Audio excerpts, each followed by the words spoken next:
Hi everyone. So this is a video that models how to use the information you guys should have gotten from the four texts that you just watched and read.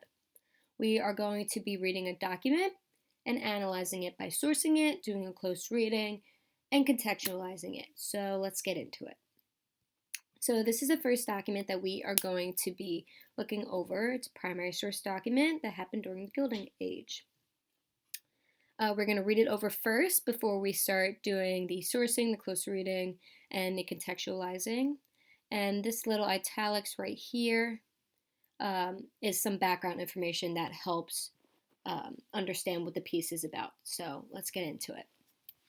Document A, Mary Elizabeth Lease and the Populist Movement. The neglect of pressing social and economic problems by the politicians of both parties gave rise to a third party, the Populist Party, also known as the People's Party. It represented farmers and industrial workers. Mary Elizabeth Lease was one of the leaders of this movement. In this speech, she expresses the populist frustrations with government and business. This is a nation of inconsistencies.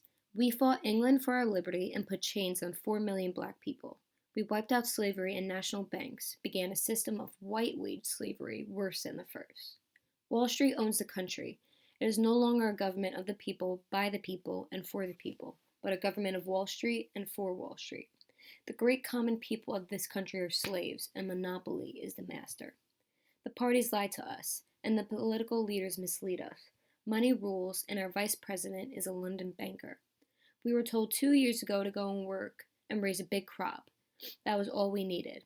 We went to work and plowed and planted. The rains fell. The sun shone. Nature smiled. And we raised the big crop that they told us to. And what came of it? 8-cent corn, 10-cent oats, 2-cent beef, and on price at all for butter and eggs. That's what came of it. Then the politicians said we suffer from overproduction. Overproduction when 10,000 little children, so statistics tell us, starve to death every year in the United States, and over 100,000 girls in New York are forced to sell their virtue for the bread their low wages deny them. The main question is the money question. Kansas suffers from two great robbers, the Santa Fe Railroad and the loan companies. The common people are robbed to enrich their masters. We want money, land, and transportation. Okay, so now that we just read through this, we are now going to start sourcing it.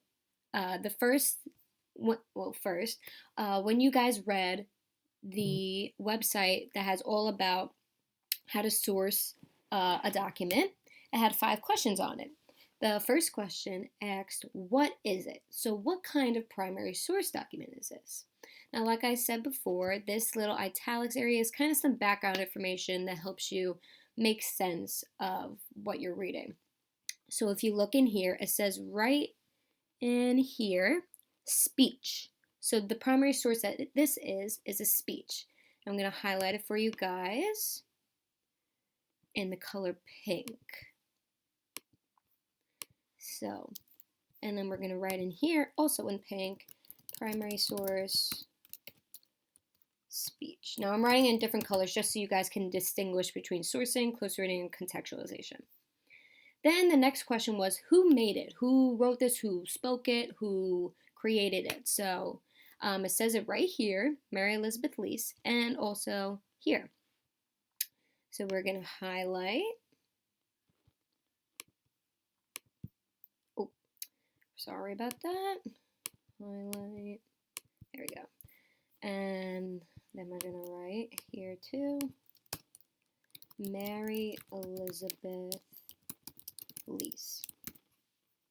Then the next question was, when and where was this document created? Now it doesn't have a date, and it doesn't even say where it was created. And sometimes that happens, you know, primary sources cannot have all the information at times. So for that, you would just write no date, no location.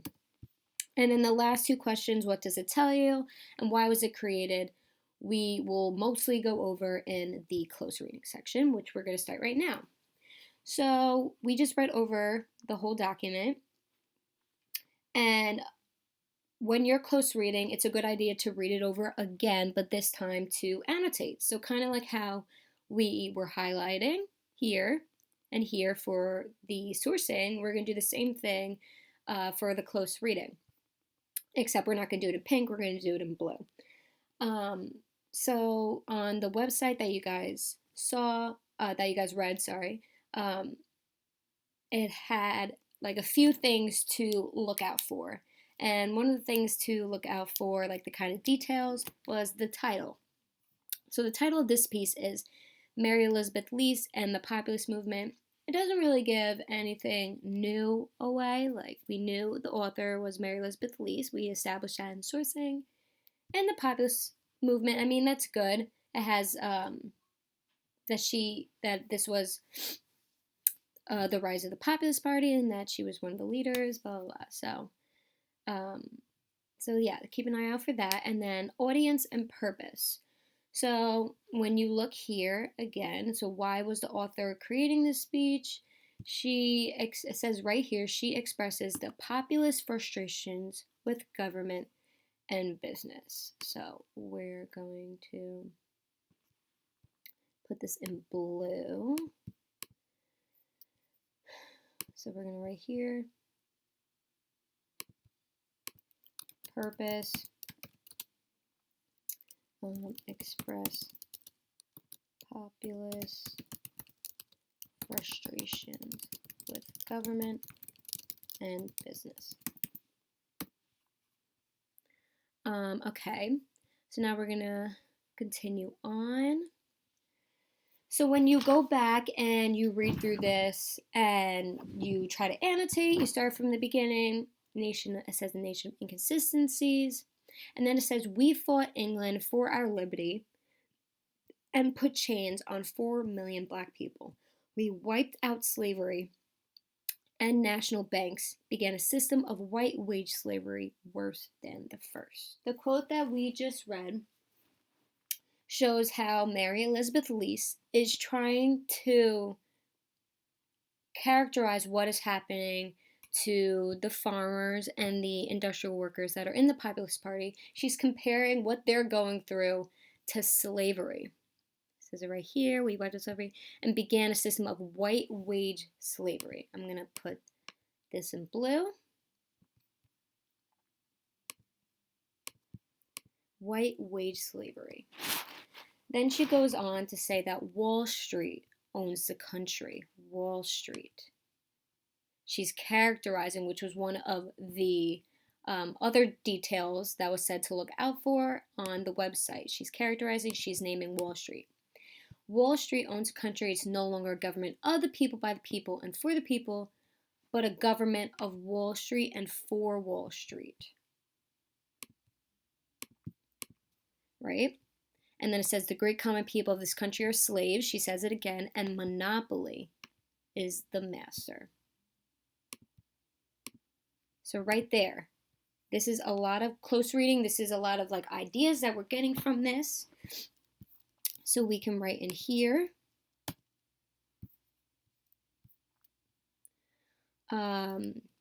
Comparing how the government and monopolies treat common people, which are the farmers and the industrialists, to slaves. And then we also said Wall Street owns the country. Owns the country. And they are a monopoly. And monopolies control everything while workers suffer. And we're going to see that continuously through the rest of this. And then it says the parties lie to us and the political leaders mislead us. Money rules, and our vice president is a London banker. We were told 2 years ago to go and work and raise a big crop. So the government told them to go and work, raise a big crop, grow a lot of crops. And that was all that they needed. Oh, sorry. Let me change the color font.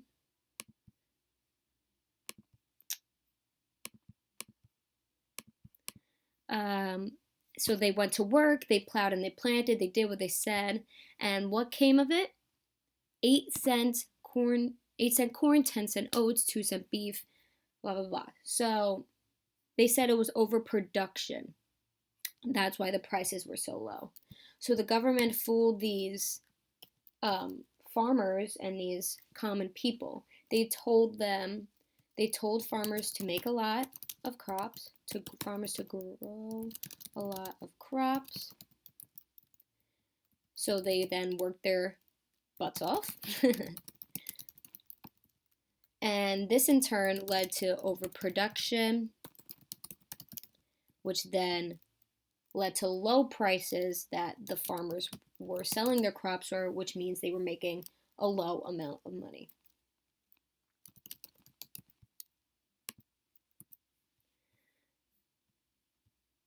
Then it goes on, it says overproduction, like we went through, overproduction made the prices lower. And the farmers blame the government, they blame the monopolies for forcing them to do this. And then she says the main question is a money question. Kansas suffers from two great robbers. Robbers, they're taking their money from them, their monopolies. The Santa Fe Railroad and the loan companies. Highlight that. The common people are robbed to enrich their masters. We want money, land, and transportation. And then she goes, so like we just said, there are two great robbers, which are monopolies. Two great robbers. Monopolies. Monopolies. Can't spell. And we said Santa Fe Railroad and loan companies. So that is our close reading. As you can see, we annotated, we went through, and this is what we got. We got expressed populist frustration with government and business, comparing how the government and monopolies treat common people to slaves, Wall Street, farmers grow crops, great robbers.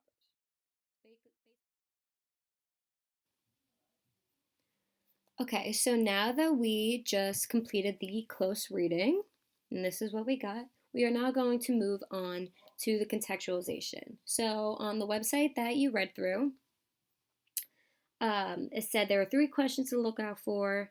When and where was the document created? What was different then? What was the same? How might the circumstances in which the document was created affect its content? So basically, what was going on at the time that this document was created? Now, like we just said, we don't know exactly where Mary Elizabeth Lease gave this speech, but we do know it was in the United States because that is where the Gilded Age is taking place. It's Gilded Age. It's going to be in the United States. And you guys learned about the Gilded Age in your YouTube video that I told you guys to watch. So we're going to highlight this. Highlight it in purple. So we got Gilded. Ugh, why do I do that? Gilded Age. United States. And then, like we said, Mary in the title says the populist movement. So the populist movement is going on during this time. Mary Elizabeth Lease was one of the leaders of this movement. So what's going on this time? The populist movement. So basically contextualization is what is going on at the time in this place. So the Gilded Age is going on at this time, the United States, the populist movement. And one last thing, like we said Wall Street. Wall Street says monopoly right there. Monopoly is the master. 2 great robbers, the Santa Fe Railroad and the loan companies. Now, the Santa Fe Railroad and the loan companies and Wall Street all have one thing in common. They control the government and they are monopolies. So what's going on at this time? Monopolies. And like Wall Street, Santa Fe Railroad and loan companies. They own all production of products and the process. They own all production of product process. Good. So now that we went through the sourcing, we went through the close reading, we went through the contextualization. We can now get the main idea of what Mary Elizabeth Lease was trying to get across by this speech. She was trying to express the populace frustrations with the government and business. She was comparing what they're going through to slavery. She's saying that Wall Street owns the country. The monopolies are the master. They're in control of everything. And the common people, or here, the common people are left in the dust. So, as like what the Gilded Age, as you guys read, as you guys saw in the video, the Gilded Age it looks like this amazing time period where so much is going on. There's so much wealth, but underneath, there are people struggling. There are common people who are robbed to enrich their masters. So that is what is going on. And she's saying that the Populist Party, these common people, they want money, land, and transportation.